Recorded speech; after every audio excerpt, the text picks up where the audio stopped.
Yoyyaa harka fuunee hordoftoonni yuutuubii koo akkam jirtu nagaa keessanii ani nagaa koodha galata rabbii. Warroonni yuutuubii koo subscribe naa gootan guddaa galatoomaa. Ammas warroonni maatii naan taane maatii naa ta'a walii wajjiniin rifeensa keenya sirreeffannaa. Laayikis naaf godhaa guddaa galatoomaa.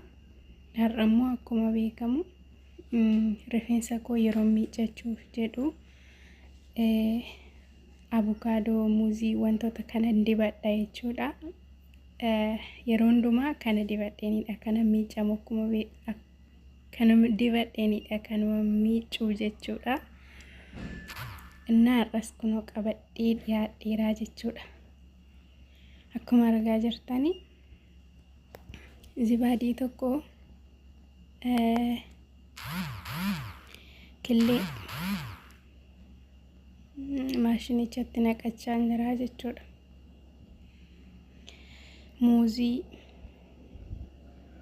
Muuziin keessanis abukaadonis gaafa hojjetattan bushaataa yoo ta'e bareedaadha. Humboota lafa.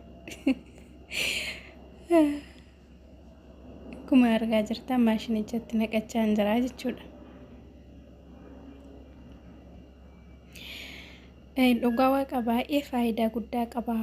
Itti fayyadamaa warroonni mataan keessan babbadee warroonni mataan keessanii caafiinsaa jechuudha. Rifeensi keessan caafiinsaa qircici jedhee jabaatu akkasuma immoo caccabu jechuudha. Faayidaa guddaa qaba. Tigistiidhaan jechuun obsaan itti fayyadamaa. Har'atti osoo hin taane suuta jedhee mataa bareechaa deemaa jechuudha. Abukaadoon koo kan bushaateedha jechuudha. Abukaadoon kun gaafa duraa naan bushaanne turre garuu ruuzii keessan bulche guyyaa 2 jechuudha. Achiin naa bushaatee jechuudha. Sirriitti bushaateera das namaan jedha jechuudha. Na baay'ee tokko gaariidha yoo bushaate daakuun isaallee nama dhibu gaafa miicatan mataa namaa irratti illee nafuu jechuudha. Kanaaf muuziinis abukaadonis kan bushaate saa ta'u jechuudha. Dheedhiinsaa gadheedha.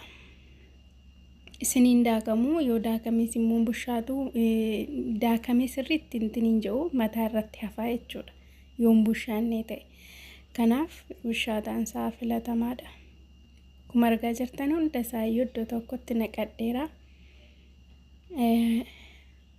Maashinii kootti iddoo tokkotti naqadheera amma nan daakkadhaa jechuudha. Baay'ee tokko faayidaa guddaa qaba dhugaa waaqa fayyadama. Sirriitti faayidaa qaba waan ta'eef jechuudha. Har'a garuu kokonaat ayiliitu hin taane daabir amilaa ittiin dabala. Daabir amilaan kun hin xiraa garuu mataaf gaariidha. Shittaan isaa dhiisaa dhugaa rabbii qal'aa hin xiraa'u. Ngin mataa immoo bareecha jechuudha. Duwwaa isaa dibadhaatii feestaaliidhaan shaffanaatii achi fooxaa wayiidhaan hidhadhaatii sa'aatii 2 ofirra kaa'aa dhiqadhaa. Akkasuma yeroo muuzii wantoota kana gisee fayyadamtan immoo itti makaa dibadhaa yoo xiraasaa jibbitan jechuudha. Gaariidha akkasiinis yoo maknee dibanne jechuudha. Amma akkuma argaa jirtan daakee fidadheen dhufee kunoo qodaa kootti naqadheen jira jechuudha. Qodaatti naqachaan jira jechuudha. Ani maashiniin itti daaku kuni kan maatii tun taane qofaa kootti dhuunfaa kootti rifeensa koo qofaaf kanan bitadheedha jechuudha. Inni ittiin daaku jechuudha. Kun akkuma argaa jirtan qibaatiitti dabalaan jira. Qibaatii immoo hamma isin ga'u isintu beeka. Gidduu magaleessatti naqxanii waliin maktanii ni dibattu jechuudha. Utuu qibaatii ittiin go'ii yoo dibanne rakkoo hin qabu. Garuu immoo yoo qibaatii itti dabaltan gaariidha. Kanaaf itti dabalaa dibadhaa qibaatii yeroo dibattanii jechuudha. Abukaadoo kana gaafa dibachuu barbaadan qibaatii itti makaa.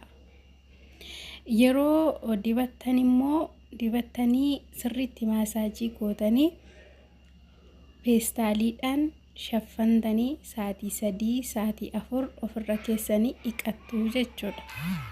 Mataaf baay'ee gaariidha, dhugaa waaqayyoo baay'ee gaariidha jechuudha. Faayidaa guddaa qaba. Baay'ee tokko bakka anan natti toleera, natti simama'eera jechuudha rifeensa koof. Sababni isaa rifeensi koo godda'amaa ture. Farmii minaamini aani ciccitee ture. Kanaaf baay'ee tokko nama dabbara jechuudha. Sagalee galuuf dhiifama. Kanaaf mataan koo amma garuu ergan fayyadamuu jalqabee kana baay'ee gaarii naa ta'ee jira, galata waaqayyoo. Kanadha. Warroonni subscribing goone please subscribe godhaa, maatii koo ta'aa, sheerii naa godhaa, laayikii naa godhaa warri ilaaltan immoo. Ani mataa koo miiccadhee gaafan boo hojiidhaa masaatti buqqee mataa kootti jechuudha. Qibaatiin xuroofne kan shittaa hin qabne hin dibadha. Buqqee isaatti jechuudha. Caafii isaa immoo baanzileenii man dibadha. Baanzileenii beektu miti? Baanzileenii caafii mataa koo dibadha jechuudha. Sababni isaa lakkuu yoo ta'e illee caafiin isaarra mataan keenya lakkuu yoo ta'e baanzileenii suni caafii sanallee salakkuu ta'e ni balleessaa jechuudha. Akkasumas immoo mataan akka wal funaanee dheeratu ni go'aa jechuudha. Caafiin isaa inni qarcajjee suni lallaafee mataan akka dheeratu godha. Kanaaf caafii isaa baanzileenii fayyadamaa warri mataan keessan akka koo jabaatu jechuudha.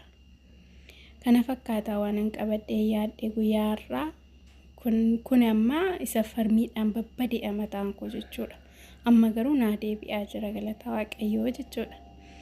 Kanaaf kun amma dibadhee masaajii gochaan ture jechuudhaan.